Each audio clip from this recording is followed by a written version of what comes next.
What's up, guys and girls? Welcome to Freedivepassion.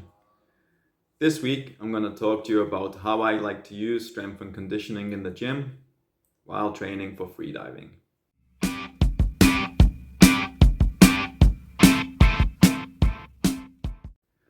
I've been talking about strength and conditioning and utilizing strength and conditioning for freediving for quite a while now.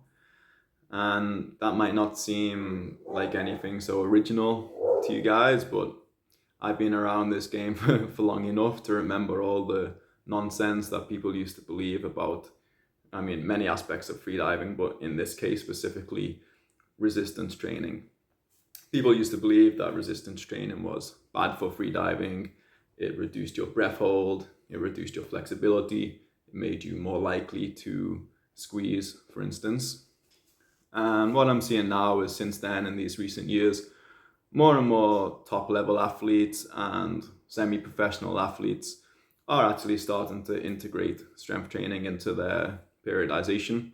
So I'm very happy to see this because in the end, freediving's a sport, and logically it wouldn't make sense that it would be the only sport that doesn't benefit from resistance training. Resistance training is scientifically proven to create specific adaptations that are very useful for us as freedivers. And apart from those benefits, it offers quite a nice consolation. If you can't be the deepest person around, maybe you can be the best looking person around.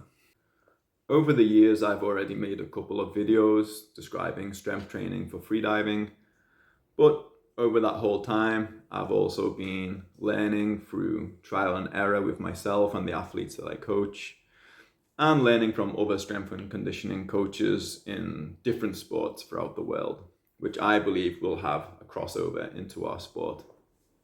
So exactly what I do has been changing over those years. So right now I'd like to share how I like to program strength and conditioning for freediving, for myself, and for my athletes. The first thing to do is always going to be like a general warm-up to get your blood pumping, to warm up the muscles, to get yourself ready for the session. Then I always start with plyometrics. So depending on whether you need to train the upper body or the lower body, and if you're doing a split, where as in one day you train upper body and the next day you train lower body, you would just pick a plyometric which makes sense for your specific discipline or your specific body part that you're using in this training session. Okay, I can't describe every plyometric exercise. I can't tell you exactly what to do. This you'll have to research yourself or hire a strength and conditioning coach to pick these exercises for you. But just so you know, first thing to do is plyometrics. I tend to do between 3 and 5 reps and 5 to 10 sets. The key is to give yourself long enough between each set for the ATP-CP system to fully rejuvenate, fully recover. This is going to be something like 3 to 5 minutes. It's kind of a boring way to train because you spend a lot of time standing around doing nothing, but it's the only way to train this system. This system is very useful for us as freedivers because it's essentially the body's store of ready energy, and it doesn't require oxygen to access this energy. So let's say before you ever start to train your ATP-CP system, you have 10 seconds worth of stores. Then after a few months training, let's say a 6-month periodization, you've managed to make this into 20 seconds or 25 seconds worth of ATP-CP stores.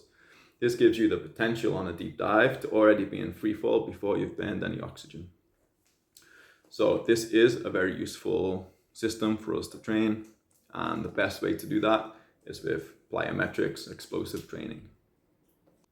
The next thing I move on to is power training. So this is more like your classic 5x5 compound lifts, meaning 5 reps, 5 sets. Compound meaning you're moving more than one joint at the same time to do this exercise. Classic squat, deadlift, overhead press, bench press, bent over row. Again, according to your discipline, you're going to pick exercises which are specific to that discipline. Normally, I will just choose like 1 or maybe 2 exercises to do this style of power training, this 5x5. This 5x5, it's going to help to develop absolute strength and give you what we call a strength reserve. I've described it in other videos, but essentially the concept is that it's going to take a certain amount of effort, certain amount of strength to move the fin through the water, or move your arm through the water for no fins, or pull yourself in free immersion. The stronger you are, the easier that is going to feel. Okay, so building this strength reserve gives you ease within your diving. Finally, we move on to strength endurance. Strength endurance is going to be higher reps, lighter weight. We're talking about between 20 and 50 reps in general. I like to do it as part of a circuit. So I'm going to incorporate exercises working all the muscle groups that I want for my chosen disciplines, or my chosen upper or lower body training session. And I'll do these exercises, something like 3 to 5 sets. Okay, so 3 to 5 exercises, 20 to 50 reps, 3 to 5 sets of these exercises. This is going to be pure anaerobic training. So we'll be building lactate and developing some tolerance to lactate and this acidosis, this burning of the muscles. This training is like a brutal. It's hard training. It's gonna make you mentally tough. And the idea is that the amount of acidosis you experience, the amount of burning that you experience in your muscles is greater than what you'll ever experience on a dive. So it's going to give you confidence, right? If you start to feel some burning in your legs or your arms on a dive, but you've experienced much more and still being able to continue, then this slight burning is not going to psych you out. And that's it. There's no need to go crazy. In freediving, we have so many different things to train that we should just do the minimum that we have to do, right? So if you don't need to be in the gym for 2 hours or 3 hours, don't be in the gym for 2 hours or 3 hours. If you can get it all done in 1 hour, which you can, then do your hour in the gym, because then you can fit in an hour stretching or a half an hour equalization training, or you can get yourself to the pool and do some laps.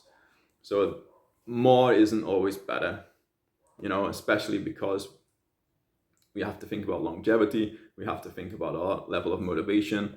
We have to think about how we're gonna ramp this training up over the years, So if you started doing like 3 hours training now in year 1 or year 2, that means in year 5 you should be doing 6 hours training. It just doesn't make sense. So we do what we need to do to create the adaptation we need for this next season.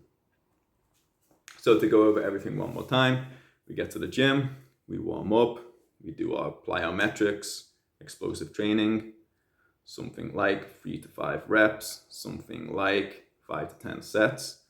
Then we move on to our power training, compound exercise, 5 reps, 5 sets, 1 or 2 exercises. Then we finally move on to our strength endurance, 20 to 50 reps, 3 to 5 exercises in a circuit. You can have rests if you feel like you need them. And we're going to do 3 to 5 sets of this.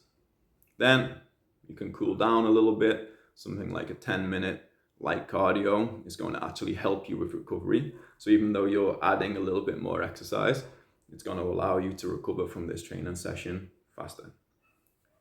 And then you're done. You go home and you practice your equalization like a good freediver. I talk much more about this when I do in-person coaching. I have a lot of different lectures that I'll give, and one is specifically on periodization, another one is specifically on strength training. So if you're interested in coming to get personal coaching with me, you will learn more about this, and you can find more information in general about coaching with me on the website. There'll be a link down below. This year I'll be in Gozo, Malta, and I'll be in La Ventana in Baja, Mexico. More information on the website, head over there to check that out. I hope you enjoyed the video. If you did, then like, share, and subscribe. Help spread the gospel. And until next time, guys and girls, take it easy and dive safe.